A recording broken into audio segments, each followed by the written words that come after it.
First up, I'd like to introduce the panel. So if you give us a brief introduction, starting with you, Thomas, what you do, what you're up to, who you are. So I'm Thomas George, Head of Business Insight at William Hill. Been with William Hill for 8 years, sit within the retail analytics function and look after kind of every aspect of our kind of workforce management solution, all the way from kind of trading times, day-to-day scheduling, hiring targets, recruitment, and sort of look after our relationship with Rotageek as well. Thank you very much. And yourself, Andy? Good morning, everybody. I'm Andy Maynard. I've been at Caffè Nero for just 3 months, so I'm very new in role. I've had a long career in hospitality and hospitality tech, responsible for the Rotageek relationship and moving that platform forwards within the business. Good morning, everyone. I'm Indra. I'm from the Entertainer. Been with the company for 14 years. I'm reward manager currently, but at the time of the implementation, I was a project manager for any HR and payroll related projects. And that's why I'm still looking after Rotageek. Still looking after it. It's a pleasure, I'm sure. It is. Excellent. To give you a bit of an idea for the context of what we're going to do for the next hour, so going to have a quick chat about your experience in workforce management. So talking about the evolution of workforce management over the last 10 years, how you manage change in your business, elements of outcomes from implementing a solution like Rotageek, the future, which is a pretty big element, but the future of workforce management, not the future of the world, because we'll be here all day. And then we'll save some time then for questions and answers as well. So we'll try and save us about 10 minutes at the end. So if you've got questions, have a think about it now, and you can shout them out.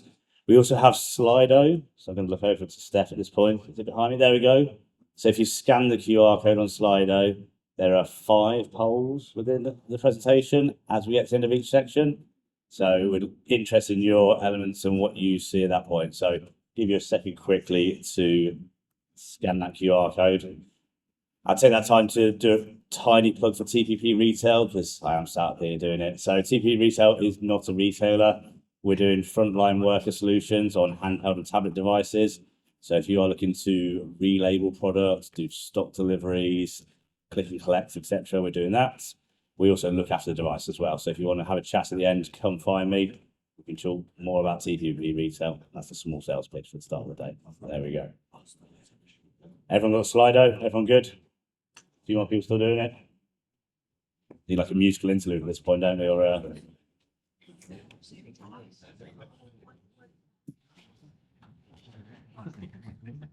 right, you can all go up close. We'll have a line of people.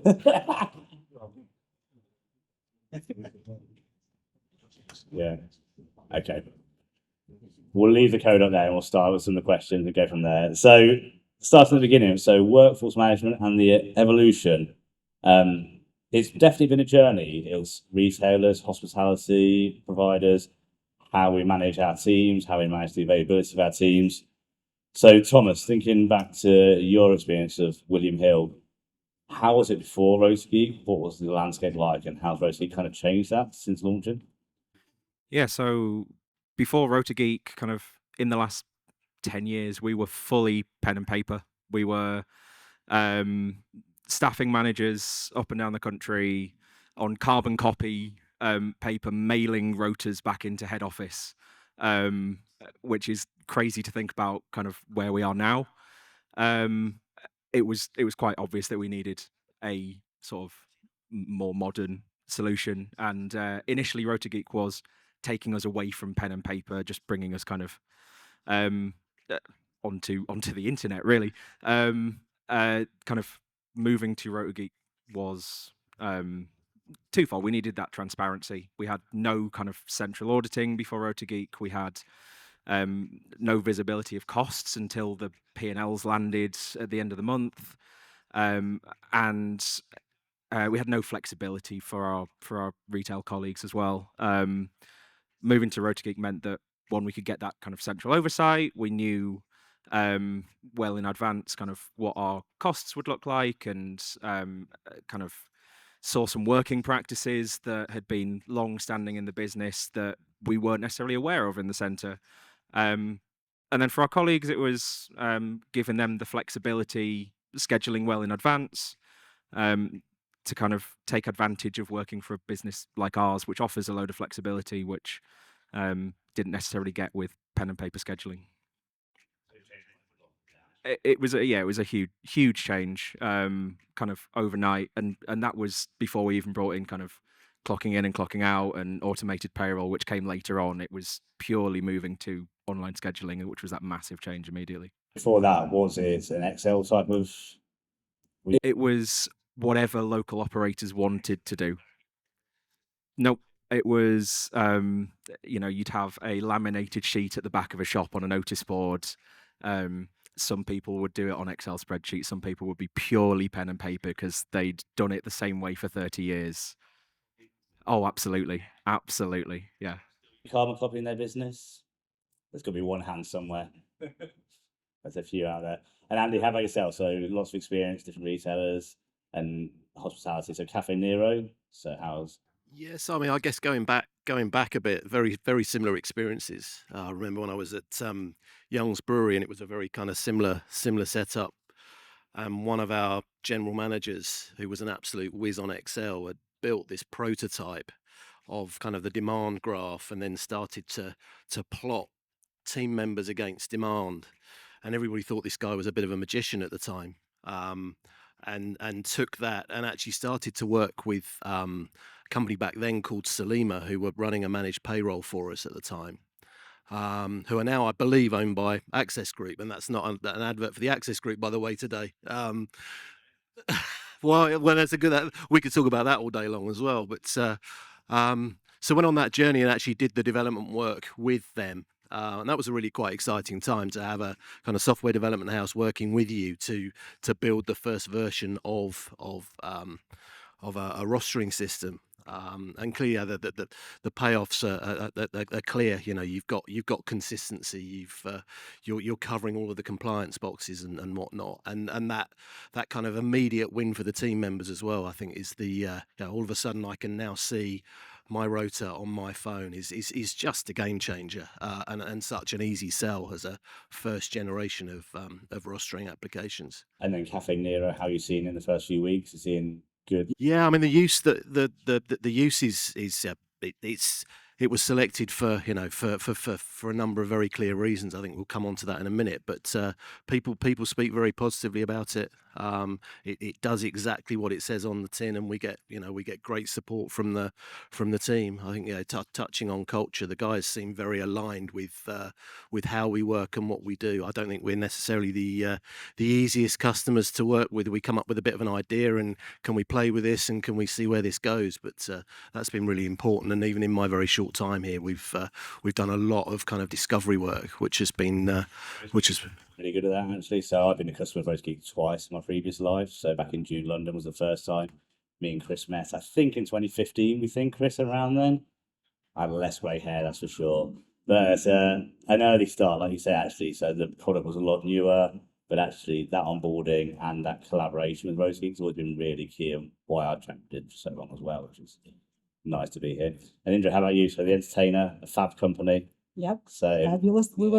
I think we were like probably Excel and macro geeks before the Rotageek. yeah, Because we were fully automated in payroll and HR because we're using like Zealous for years and no paper in that way. However, the timesheets were Excel, and we have like 170 shops like 3 years ago, and all the Excels were coming through macros, and like requirement in the payroll that team was was like press that macro and hope for the best and see if they all go together. well, for us, it was not even the press the macro, but rewrite the macro, amend the macro, and it was like a requirement of any payroll administrator to be a macro expert. And also the payroll were sort of guardians of the data because we were the only ones that had that data. So half of the job for us was providing reports to operation team, finance team, board, everyone. Like report writing from those timesheets and macros was like a massive job for us. So and obviously with the Excel and macros, loads of mistakes and loads of things like that. And we also knew sort of that the change was coming for us because we were like traditional retailer like years ago, where it's like one manager, one shop, normal high street shops, and we suddenly knew that we're gonna partnership with like Tesco, which is gonna be we opened like about 900 locations in 1 year, like so, and our managers are not gonna be traditional managers like anymore. Like 3 years ago, we decided that, and we knew that the change was coming because they had to manage like 3 or 4 locations, one manager. How does that work for most geeks? So that's a really interesting model. Do you want to explain a bit more about your Tesco model? Rotageek loves us. Yeah. Because all of our managers basically have like a visibility of the traditional entertainer shop and couple of the Tesco shops. Yeah. Some of them look after like 5 or 10 Tesco shops only, not the entertainer shops. They're very small staff shops, like the Tesco's, like itself. But our shop, like sales teams, also move between shops a lot. So the traditional entertainer sales assistant can work in like in 3 or 4 locations as well on the same day. Yeah. So it So was in the, is it cluster functionality within Rosemead? Is that what it's called still? no location functionality. Probably they're just choosing location, and the payroll engine assigns the correct codes for the tasks that they're doing, and and also because different rates in the location, different pay rates. So It'd be impossible to think about how you could complete that in an Excel world oh yeah, as well. probably hundreds of macros. Yeah. We knew that it will be impossible because equally our Rotageek is connected to Zealous, so as you can imagine, because of all this complexity, there is a lot of movement between the shops, like between the managers, and everything kind of fell into places. So and quite quickly, because I think we like from the start to finish, like from the implementation, we had probably 3-4 months until we deployed everything, and then suddenly we had like a month of peace and quiet where it was only traditional entertainer shops, and then 800 Tesco's coming in within 1 month on the Rotageek as location. So We'll talk about managing change in a second, because I think that's managing change defined, isn't it? So, and then finally on kind of that thinking back, so pre-COVID, late 2010s, customer expectation for your businesses, how was that impacting your scheduling back then? Has it changed a lot to now? Anyone? I can start Yeah. because again, our customers, we can definitely see that the footfall was falling massively, Yeah. and it's still falling. And because we moved like from traditional model to like partnership model, so our customer demand was that we needed like less staff in the shops, like because they were not coming for experience like they were before, bringing the kids, buying the getting the demos done in the shops and stuff like that. Now the people are just coming in, either collecting orders, so like they know what they want because they've done their research. So we definitely had to rethink how the staff demand has to be managed in the shops and in the rotas. And now visibility mostly allowed you to make those changes. Definitely yes, and I think the most important thing for us was that we had our area managers and heads of regions, and also like operation team have a visibility of that as well now, and they can run the reports, do whatever they want with them, so they can see where it's overstaffed, where it's understaffed, where some similar shop with the same footfall is having like different staff numbers as well. So it definitely helps us. That's right, see for sure, doesn't it? And the betting world, Thomas, so how's that changed since? I think customer demand hasn't changed an awful lot. We've seen a move towards more gaming focus rather than sportsbook, so less actually interaction with our colleagues. It's more business demands that have changed, and that's kind of the inflationary pressures we've seen, costs rising everywhere. National living wages up 40% in the last kind of 4 or 5 years. Which means that we're looking for efficiencies everywhere, and that's kind of what we're able to do through Rotageek and with some of their kind of their automation features is find those efficiencies and find the kind of right way of scheduling our people to maximize the customer benefit from that. It's so key on those efficiencies now, since we have to see it. So that's interesting. I guess back before in your days at Young's, Andy, so customer demands changed quite a lot. Yeah, I think certainly during COVID, everybody introduced a order at table app, scan a QR code, and so that changes the kind of the profile of the. Did it increase staff demands for that, or how did it work? I mean, I go back in time and you look at different operating models within certainly within the pub environment, if you like, where it started off as you go to the bar, you order whatever your food and your drink, and you go and sit down, and somebody, if you're lucky, somebody brings it to the table, kind of thing. I think that sector certainly evolved over time to actually you can kind of choose whichever operating model you want to engage with. So you can continue to do that, or you could sit at the table and get table service, or you can scan. So you're trying to meet so many different ways of working. Certainly in the coffee sector, it's been interesting for me to look at the coffee business through. I've worked in kind of big resort hotels, the pub business, and also the restaurant business. They're typically smaller businesses with much smaller teams.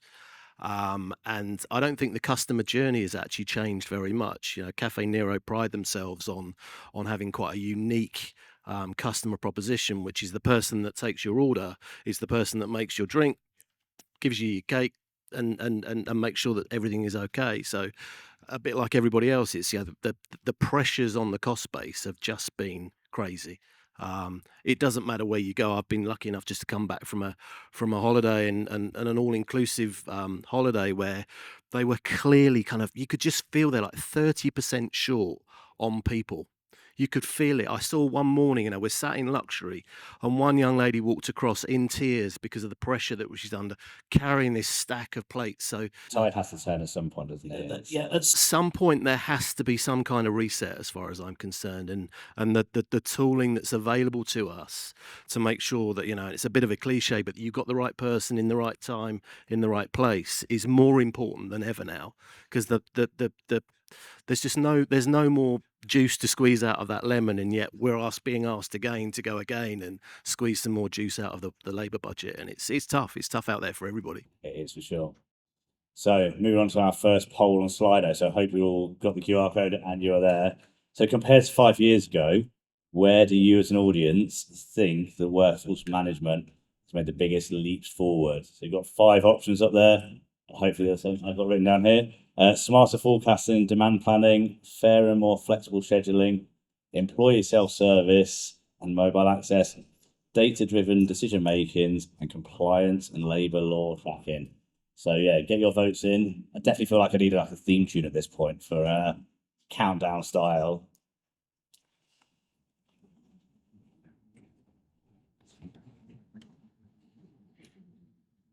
So I think employee self-service and mobile access is really interesting there, isn't it? Because if you think about all our daily lives and how mobile first they are, actually providing a scheduling solution that isn't mobile first for your teams is a real backward step and hard for them to understand. That element of an email rota is just a bygone thing, isn't it? So actually really important. And also smarter forecast from demand planning. Yeah, really interesting to see how that makes a difference. Excellent. Slido works. Happy days. We can move on. There's 4 more. So second section we're going to talk about is managing change. So obviously implementing any change in a business is a big challenge for various reasons. If you think about your projects at William Hill, Thomas, what does that change management look like? What are the kind of wins you've had and any struggles, let's say, is the best way of phrasing it? Yeah, absolutely. So I wasn't involved when we first brought in Rotageek, but I was heavily involved when we were kind of bringing in, clocking in and clocking out, and kind of automated payroll a few years ago. We were still a very traditional labour model. We kind of trusted our people to turn up on time. So going to clocking in and clocking out, and kind of having much more transparency of time was a massive behavioural change as much as it was a technical change. I think key was having a dedicated project team fully focused on it. We had 3 or 4 dedicated colleagues who were only looking at that, and then a load of kind of specialists across the business with time sort of forged out for that. Kind of the most key for that was the operational support. So we have such a wide variety of colleagues. We've got 6,500 colleagues.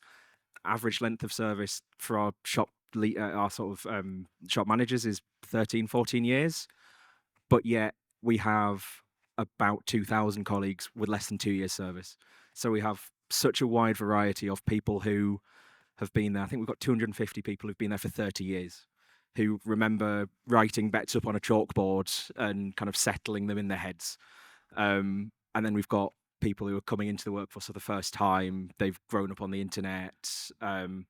Trying to kind of get everyone involved was huge, and having that dedicated operational support who were everyone from kind of cashiers and shop managers all the way up to sort of regional directors directly involved and feeding into that project was absolutely key. It's such a varying demographic you have there as well, actually. And I think that's one of the biggest challenges managing change, actually. You need to manage it for every demographic that you're delivering that change to, which could be interesting, can't it? For sure. Yeah, absolutely. And we saw quite a big difference when we looked at the data of shops with shop managers who were quite new to the business compared to ones who'd been doing their scheduling the way that they like to do it for 25 years. It took a lot more to bring them on board, and trying to find the ways to do that was a really interesting challenge. And it was not the same for everyone. It was very much relying on that operational expertise and kind of individual conversations to kind of bring them on board and get their whole shop teams on board with using Rotageek in the right way. It's a whole project in itself, and it as well, that element of change, isn't it? Yeah. And from your side, Indra, so managing that employee comms, how does that work at the Entertainer? I think we've done quite well with the employee comms because we were very open with employees that the change is coming. They didn't know why necessarily because the partnerships were not announced at that point. But I think a lot of, like, especially managers, a lot of them sort of understood that we can't continue with Excel and going back and forward with like the payroll team chasing, asking questions. So I think probably like 2 weeks after we had like initial conversations with Jason and we knew that we're gonna go with Rotageek, we already told all the managers that were thinking to engage a workforce management company that it's gonna be a massive change, but we're gonna work with them. And we have selected like a manager from each area to be a champion of the workforce management tool, and they were involved in the project from day one. They understood why we're making some decisions. They made suggestions, and they were also communicating with their area, with other managers in their area quite frequently, giving updates on the project, almost like saying we're behind, or we're gonna make like some announcements in a month's time. We made this decision and that decision. So we were quite open with the management population, and we have written in kind of done the inside training course as well, because we're using the training platform. So we have done the Rotageek training course for almost like a Rotageek for Dummies, so step-by-step course for them. And giving it that Entertainer feel as well, I guess. So. Yeah, definitely. We like our own like entertainer avatars and all the playful things, and also like entertainer language on that.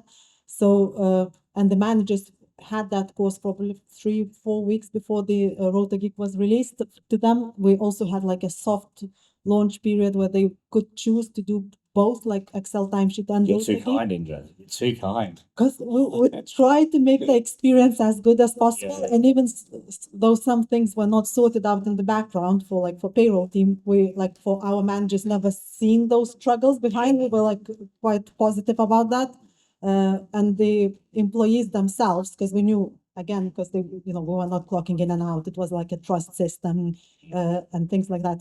And we made a leap with the Rotageek, clocking in and out and the timesheets all the same time, same day.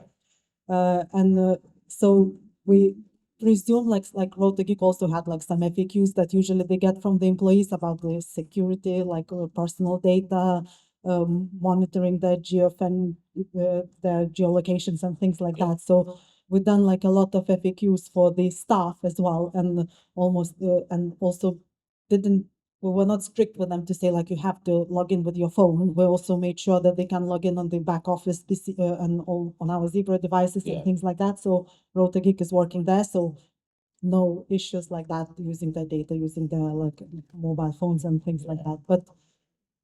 And I think that's because we were so frank with them and so kind. They kind of took that change quite positively as well. We had a good feedback on how the Rotageek was implemented, and I don't think anyone wanted to go back like a half a year after that. It is interesting, isn't it? So I don't know if Susan's here. Not sure on the list. Can't see her from Morley's department store. So that's where I was before my current role.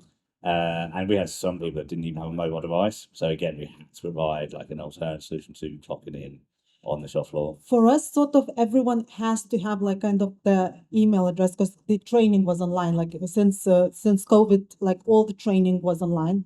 And also because we have online pay slips and online forms. So for years, like since like 2018, every single person was like they had to have Interesting. were able to log in into the systems that we were using. So we had no issues with like that side of Yeah. Rotageek, like logging in, like deploying the apps. It wasn't an issue for us, and because I don't know, probably 10 people didn't have email addresses, which we again done the course for them how to Yeah, use the let's emails. make an email address. But There we go. it was Fab. again prior to COVID, but Yeah. so they were ready for that thing. They were ready. Sounds good. And Andy, how about you? So when you kind of implementing these systems historically, have you made it feel engaging for the team when you put this change in, and rather than just another system that they're going to have to deal with?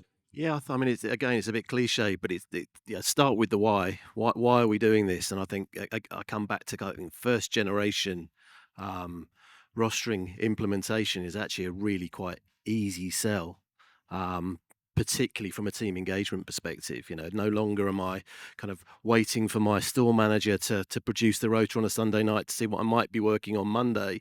When I'm now getting my rota 3 weeks out, so that kind of what are the benefits, what are the payoffs to the team members? And again, we're kind of 4,000 or 5,000 team members who are all benefiting from having 3 weeks in advance rotas being produced. So kind of you that was an easy sell at that level. I think we're a very operationally led business. We're an IT team of 21, 22 people. Most of them have come up through the business. Caffè Nero is a business that kind of very much encourages people to come out of the stores and come into roles within head office. So we had 2 store managers who are still part of the team today, who led the training, worked with the training team to produce the online content and whatnot. So you've got that credibility of, I've walked in your shoes, I know what it feels like, I can draw the comparison between what you used to do and what you're now being asked to do.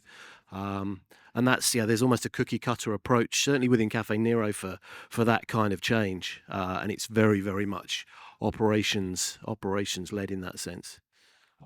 Excellent. So second Slido poll, we did well on the first one, so let's go.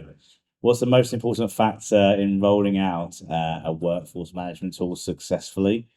So leadership, buy-in and sponsorship, easy adoption for managers, employee engagement and trust, seamless integrations with existing systems, and a clear ROI and business case. You have a significant winner there. It was about 28 last time.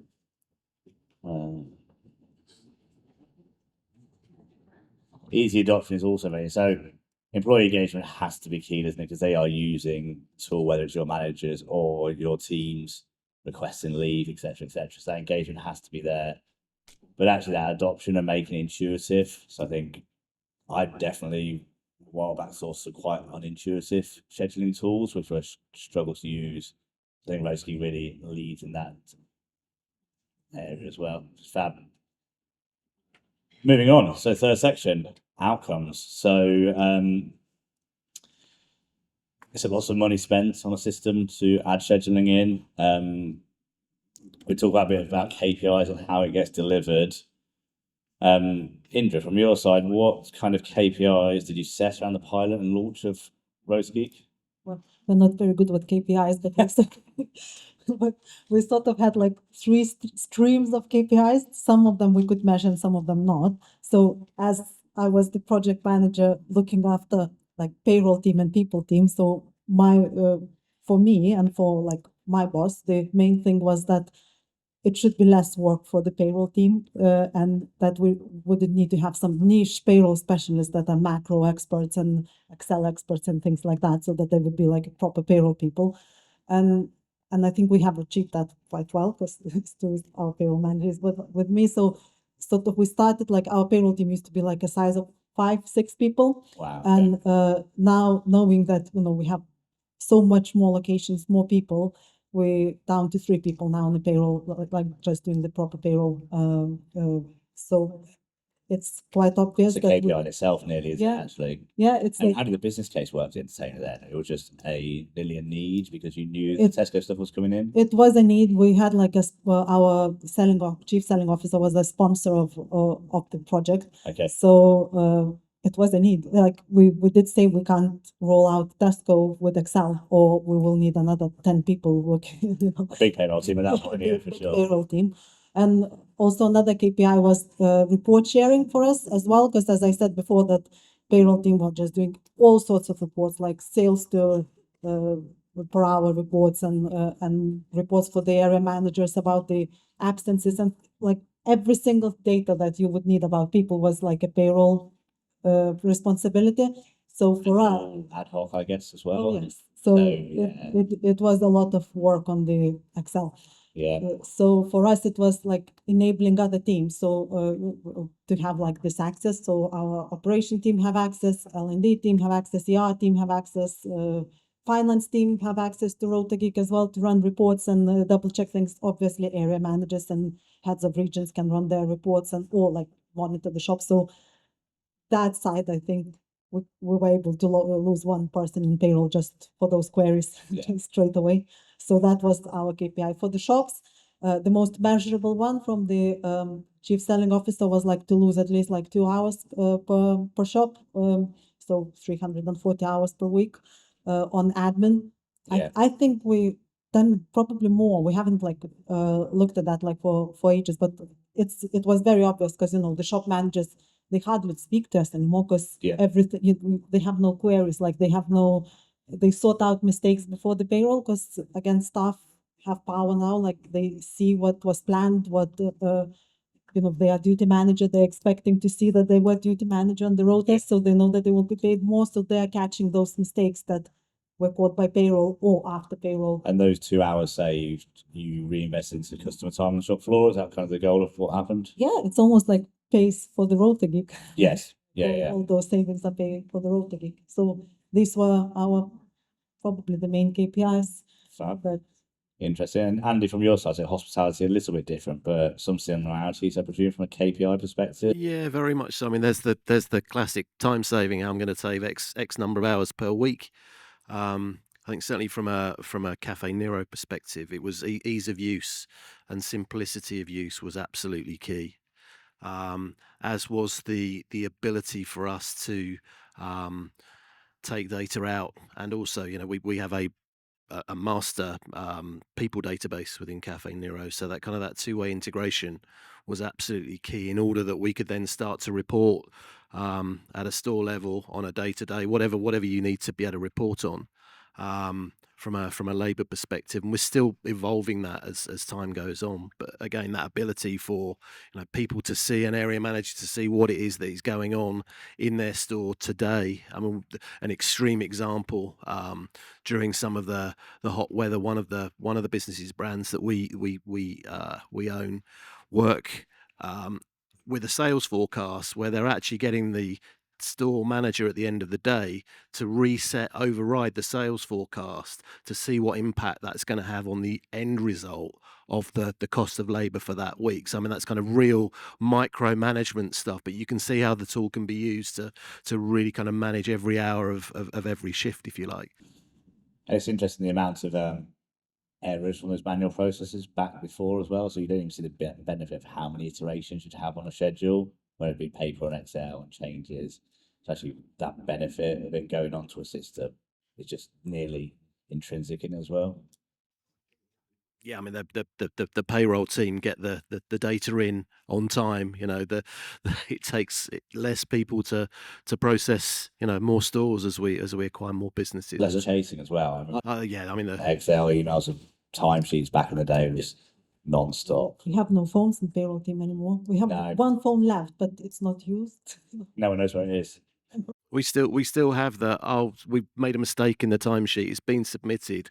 Can I open it back up and make a change? So we're working through that bit at the moment. So it's one of the payroll team's biggest headaches. But we're going to train our area managers, and they can do it themselves. So again, it just allows that kind of thing to happen, and to spread and share that workload out. That makes sense. And from your side, Thomas, so KPIs within William Hill, looking back, something you've done differently, would there be any elements you'd focus more from a project perspective? Yeah, I think we've had sort of similar to the other two. We've had kind of operational and then also cost metrics. We had when we were rolling out automated payroll and clock out. We had a very interesting case where, due to the nature of our legacy payroll system during COVID, even though all our shops were closed and colleagues were working 0 hours, we started to key that into our payroll system. And even though everyone was keying in 0 for every single shift, the amount of errors that came through in that, when we extrapolated that out to what would happen in a normal week, was enough to pay for the whole project by itself. So when you have that transparency, it was almost we just set everything to blank and then saw what was going wrong, and it was outstanding, quite frankly. I think one of the things we were quite aware of when we were setting metrics for adoption was kind of going back to our kind of very varied workforce. We're going to have a big adoption curve here, and we can't expect everyone to be on board 100% on day one. And kind of setting realistic expectations was key to kind of get everything kind of through and make sure we weren't panicking when we had 70%, 80% adoption immediately, because we knew that it was going to take some time to get people on board. And what was that kind of time frame for rollout for Rotageek? So for clock in, clock out specifically, we staggered that over about 6 months. We did a pilot in about 150 shops initially, spread across 3 areas, with not a lot of fanfare about it, almost again to set that base level of what happens if we roll this out, and kind of engage the management and put out some FAQs, but we're not shouting about it. And that gave us that kind of base level of, we think we can hit this, but with real engagement, with sort of good training programs, we can hit X level very, very quickly. And it was all about adoption immediately with those kind of rollouts. Because without people using the system in the right way, then you can't track any of the other metrics that come with using the system.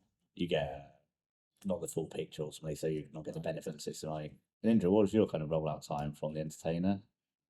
I'm just trying to think. I think in March we started first meetings with Rotageek, and by September it was live for everyone with clocking in and out and managers. It's impressive. I feel bad now. I think we took 9 months when I did it June back in 2016. But again, had a similar problem where we had a lot of our own stores, quite a good adoption, a lot of House of Fraser concessions where actually it was a lot of a longer tail on it, which was really interesting back then as well. We sort of like I say that we did launch like clocking in and out, but we were not monitoring like how many people are clocking in and out for some time, because we had to go through like sorting out some issues with especially in the Tesco's, because they're so large and metal frames, so some of them No phone signal at all. Yeah. no phone signal at all. But for Tesco's, we have implemented clocking in and out quicker than the entertainer shops, because Tesco's has a lot of people working in Tesco's, they don't see the manager, so we had to know that someone is in Tesco, because they Yeah. were like coming in themselves, clocking in, doing whatever job they need to do and going out. So Yeah. it was easy, in all of those locations to miss people coming in at all that day. So And not pay them then, I guess, as well. You yeah, take it in. it's more not paying them, it's more like them being paid for not doing the job. But so Yeah. so for our managers were kind of quite engaged to see that Tesco's are using clocking in and out as soon as possible, because they from the entertainer shop could see that, oh, the person has clocked in, Makes they're sense. there. Yeah. So it was half and half. We're still like not strict with clocking in and out in the entertainer. I think it's like the next step, because the manager is there, they can see it, and Yeah. and the hours are so strict that it's almost no room for maneuver Yeah. to be overpaid. But in Tesco's, it's quite vital for us to have that. And then for all three of you, thinking about project sponsorship for a project like Rotageek, how did that work for your businesses? So did you have a business sponsor, an IT element of it? How was that delivered? We had chief selling officer, as I said, Yeah. our sponsor, and we had the IT project manager that was looking seeing that I'm adopting APIs correctly, like not breaching any IT security questions, security, like they were looking after that part. Yeah. But other than that, it was strangely us payroll team doing that, all the things with the, Interesting. So you're quite free to do it. Crack on from your side. we had no choice. There's Yeah, very yeah. high deadlines for it. Was it Paul that was looking after the other side of it? No, Oh, okay. not at that point. Right. Paul was one of the. I work with Paul as well at the entertainer, so I'm just waiting for the next call next week. And But be like, we are like moving forward to the auto scheduling now with the Rotageek. So Paul is like a proper project manager at the moment in the Yes. Rotageek. So at some point, handing over Rotageek to Right. him. Interesting. Interesting that not much in IT involvement actually. So like pretty like HR people led from your side. Yeah, because it's just a business model. Like we look after our own system, like the same with the HRIS system. We have a inside like an expert, and we do everything. We only reach out to IT for API problems, Yeah. probably connection problems, network problems. But other than that, it's How inside. interesting. And from your side, Thomas, how's it work from a sponsorship for William Hill? Yeah, we have kind of two sponsors. We have a sponsor from the people side, so our head of people for retail kind of sponsors those projects, and then we had, I think, on the last major project, the director of retail support was kind of the operational sponsor, and my team kind of sat in the middle of that, liaising with kind of people, team, operations, and then the kind of IT and technical side, because it requires buy-in from all of those. So we were kind of coordinating, but with sponsorship across the business, which was good to have. And I think similarly, it wasn't a kind of nice to have. It was absolutely a must have. So it was a very easy sell to get everyone kind of sponsored and involved. Makes sense. And Andy, from your side, from previous like workforce management projects, sponsorship, and how it works. Yeah, I think working in technology, the sponsorships normally come from the finance side of the business, but I think in this particular case, and certainly for Caffè Nero, there was a compliance requirement on the back of the HMRC audit, and whilst we passed that with flying colours, there were a number of kind of areas of we didn't really know enough about what we should have known about perhaps in that space. So there was a complete board sponsorship from a head of people, head of technology, MD. We've got a guy who heads up our UK operations, who came from Mitchells and Butlers and has done a lot of work on kind of really getting into different day parts of rostering and looking at the sales mix in different parts of the day and whatnot. So he was a real ambassador for it, but I think it was a fairly easy sell right the way across the business for a whole bunch of reasons. But it is really important, isn't it, to have that kind of cross-business buy-in quite early on, because otherwise it's, you get to a point where finance want to know all the numbers and then haven't engaged soon enough. So yeah, really important. Moving on to our third slide, though. So when you measure success from a workforce management implementation, which KPIs are the most important for you? Again, 5 options for you: labor cost versus revenue, employee engagement and retention, customer experience and service scores, compliance and risk reduction, schedule and forecast accuracy.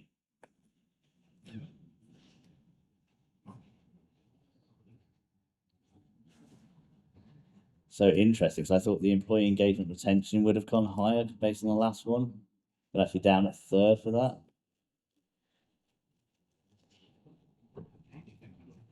I think we'll have to get Rotageek to do some data analysis on these polls afterwards. So Jason or Chris, there's some work for you there somewhere.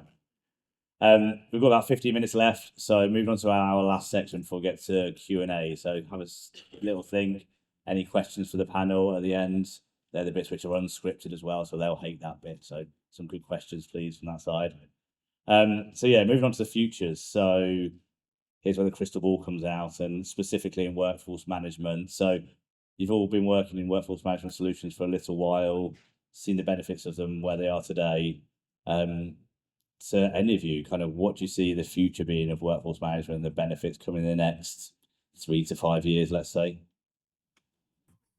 I'm happy. I mean, we're working at the moment, so having rolled out Generation 1, as I refer to it, we're working on the auto or assisted scheduling piece. it's only ever as good as the data that you've got available to you. So kind of, yeah, you look at the opportunities with AI and data science and whatnot, and how good can we get at forecasting? And for a business like ours, being able to forecast accurately by hour is a game changer. Typically the finance guys start at the beginning of the year with a flat budget, and then it gets refined as we get closer to the time. But again, a difference between kind of the coffee business and other businesses that I've worked in. You've got, as a store manager, you're spending probably 95% of your time working behind what we call the bar. You're a senior barista, you're building your teams, you're managing your teams, you're training people, you're doing all of the things that you should be able, you're expected to do. But you don't have the luxury of an office. You don't have the luxury of, I've got 2 days a week to do my admin as a store manager. So whatever we can do to make this stuff easier for people, well, so it's a really interesting one, because we are all creatures of habit, and we like to have a rhythm and a routine and a pattern to our life. And whilst we can sit here and plug into a computer system the fact that someone's on a 45-hour flex contract, and we just need to give them 45 hours, they're looking for some patterns in their life. They've got commitments outside, and I think moving on to what are the expectations of some of the younger people. I need to know what I'm going to be doing. I need to know when I'm going to be doing it, and I don't want that to be changing week to week necessarily. And the biggest barrier that we've found has been, you hit the button and it does a magic job. It does a really, really good job of building a much better fit rota, and the analysis is really helpful. The kind of how well does it fit? But the immediate reaction that I've had from the store manager, who I've asked to be very, very, very open, is that, Andy, I normally get every third weekend off. It's not officially written down, but I have a family. I need to see my kids. And Fred, whilst it's not written down, Fred on a Tuesday every other week can't do the afternoon. So there's all of those unwritten rules. Now, yeah, the Rotageek team have been fabulous, and I'd really like to call it out today. Michael Pilling, particularly on the team, has been exceptional in really helping us to understand those operational challenges, and on a weekly basis iterating on if we were to set this rule up, maybe that will work. So we're still in the weeds of this. We've actually got a call this afternoon with the store manager in Epsom to understand whether the latest iteration may actually work better.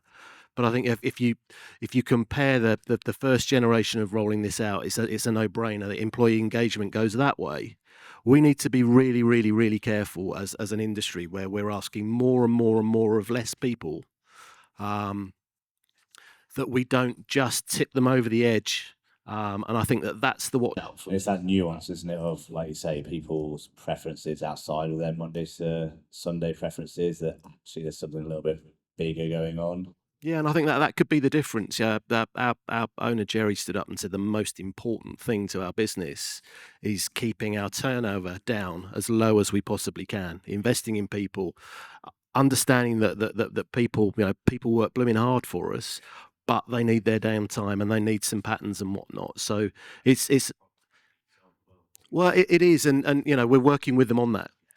So yeah, that's the biggest challenge that I see. I think in a larger business, where you've got hundreds of employees, it'll be a very different story. But in a business where you've potentially got 3 full-time team members and 3 part-time team members, it becomes very emotional, or the response becomes very emotional very quickly. And Thomas, for your side, what do you see the future of William Hill from workforce management? Yeah, I think we have a similar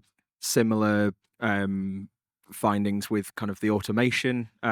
Especially we kind of run our workforce management model at a cluster level, kind of 10 to 12 shops, and in most places they're very sort of clustered, and it's very easy to work from shop to shop. And trying to kind of get the auto scheduling software to understand that is a difficulty. So I think there's certainly evolutions in there. But I think kind of wider from that, and I'm probably preaching to the choir in this room, I think it's the sort of retail and hospitality industries as a whole seeing workforce management less of a kind of thing they have to have and more of something they can use to.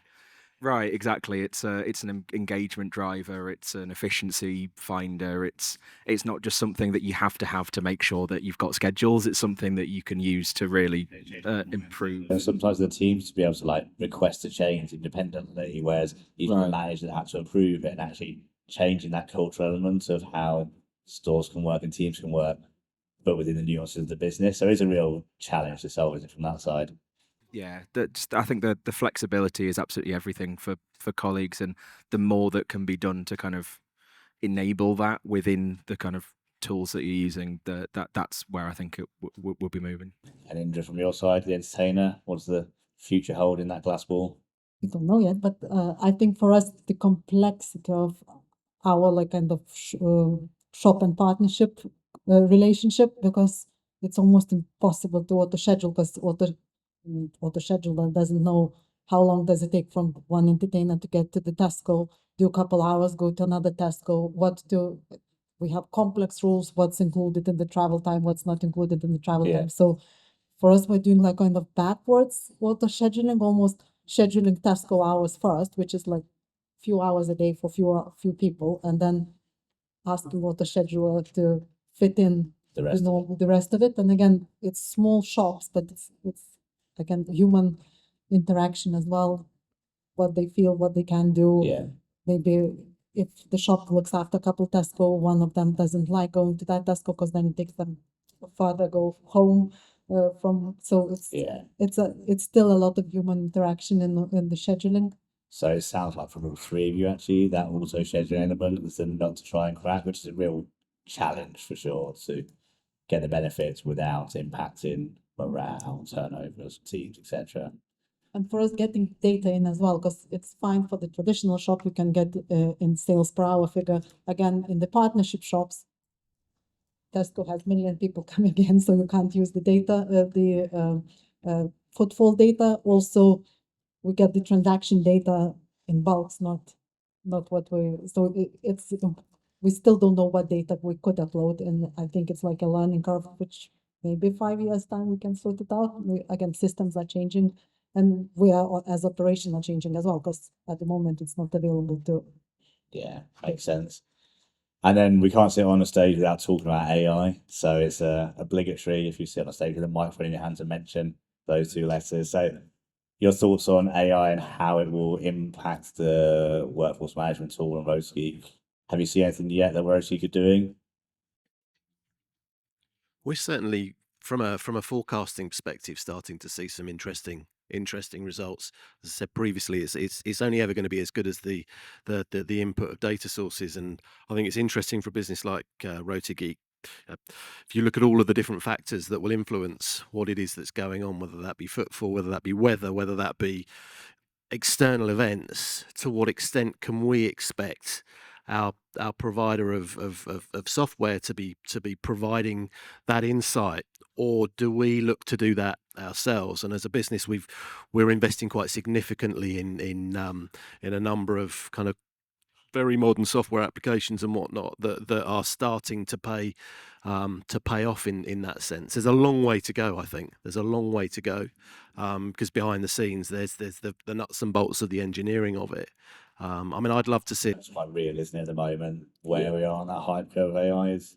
I'd love to see a situation where, you know, from a recruitment perspective, where, you know, you look at auto scheduling, and perhaps we relabel it as assisted scheduling, so it's not all automated. So some of those things perhaps get done locally. You then hit a button that fills the gaps in for you, and then moving down the line, when we need to recruit the next team member, do we recruit a full-time person, or can the system say actually it'd be much better based on what we know and what we've learned that you recruit 2 or 3 part-time team members on flex contracts, things like that. So where you're starting to really look to the future in terms of how do we adapt our workforce in that sense. Really interesting. And Thomas, from the AI world of workforce management? Yeah, I think we're probably we're looking at various different things, probably less so with Rotageek at the moment, but certainly looking to bring some of those in.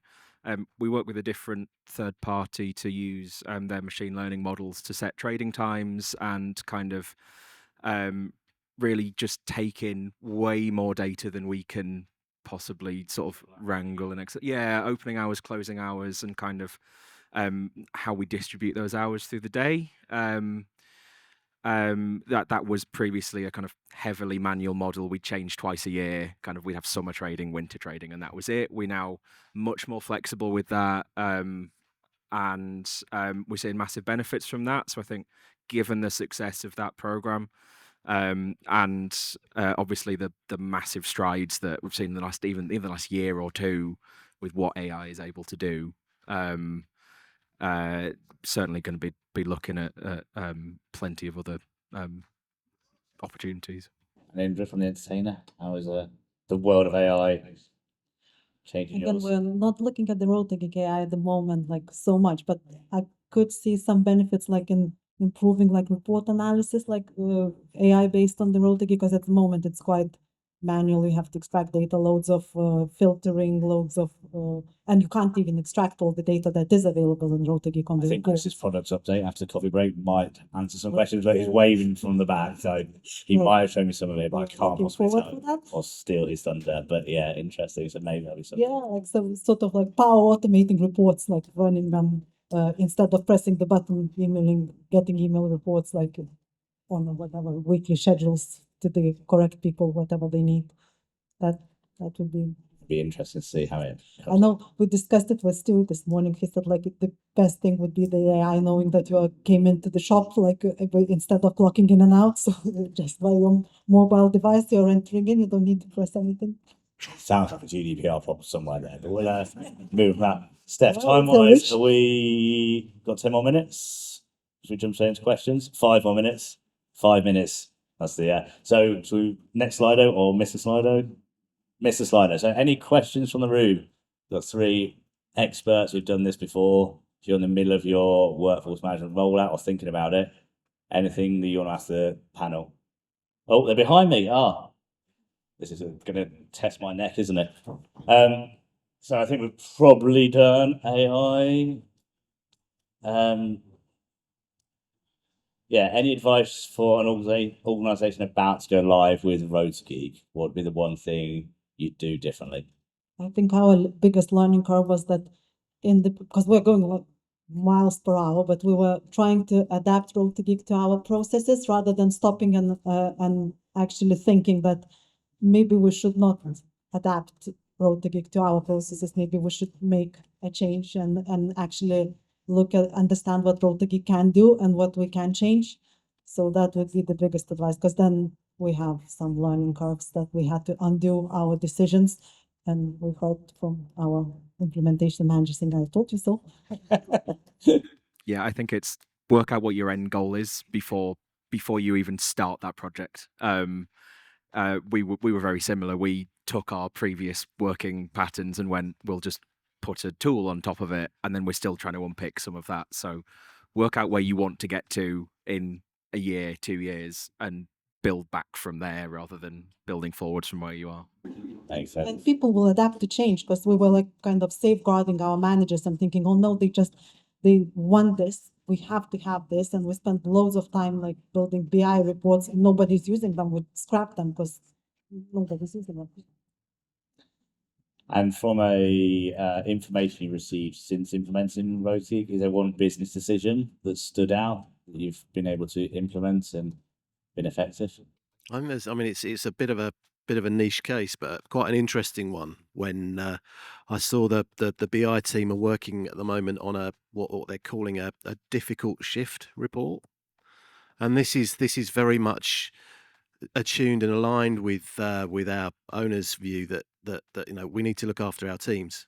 So based on numerous metrics coming into the Snowflake environment, we're now looking to predict that actually Fred is more likely to be looking for another job because we continually put Fred with 2 trainees on a Sunday on the busiest shift. So there's that kind of really starting to, and I think that's one of the biggest challenges that the hospitality and retail sector face today. I go back to that holiday experience where you've got team members that look broken. They're being asked to do more, and there's probably 30% less of them than there were pre-COVID. And it's our duty, I think, here, and I feel really quite strongly about this, as you can tell, but we've got to look after these guys. You know, they are our most valuable asset, and therefore, not just putting more and more on them, but for them to see that we're trying to use data and trying to use analysis to make their lives more balanced, more flexible. You know, you look at the next generation of workforce. You know, my kids are 26 and 23. They're really quite demanding buggers these days. They're not going to roll over and just do what everybody, you know, that I did when I first started working. Their expectations of us as employers are way more. And yeah, whilst the market will dip and it will be more difficult at certain times to get jobs, actually, I think holding on to the best team members and giving them a path through the business and allowing them to see that you're actually looking out for them, I think is where we can start to get really smart. Yeah, really interesting. So that data and extrapolating it out really, and how you can avoid that turnover element as well, and increase the employee value and what they feel valued in the business as well. So yeah, interesting. And from your side, Thomas, any decisions that have come out of the data from Rotageek? I think some of the biggest things we saw were some of the, because we didn't have any best practice guys. We had a very laissez-faire kind of attitude to workforce management. It was actually decisions made to kind of bring that together and kind of unify some of our working practices and how we best schedule and how we look after our people in the best way. I don't know if I've got any specific examples, but there were a lot of small changes we made in kind of how we trained people and how we got people involved with that transparency of data that we saw from Rotageek. Interesting. And final question, so right at the bottom behind us, do you have a dedicated subject matter expert for Rotageek in your business? How does that work from a Rotageek internally perspective? We don't have dedicated support. It kind of falls across a number of people. So obviously me and my team, we have our retail support team kind of answering frontline queries. We have some resource in our kind of people ops, HR ops team to kind of manage that, but no dedicated resource. Kind of falls across a lot of people's roles. And from your side, Indra, is it still you? Still me on the technical side. Yeah. More like kind of Rotageek and zealous relationship, and when something breaks. So technical background, office, it's me.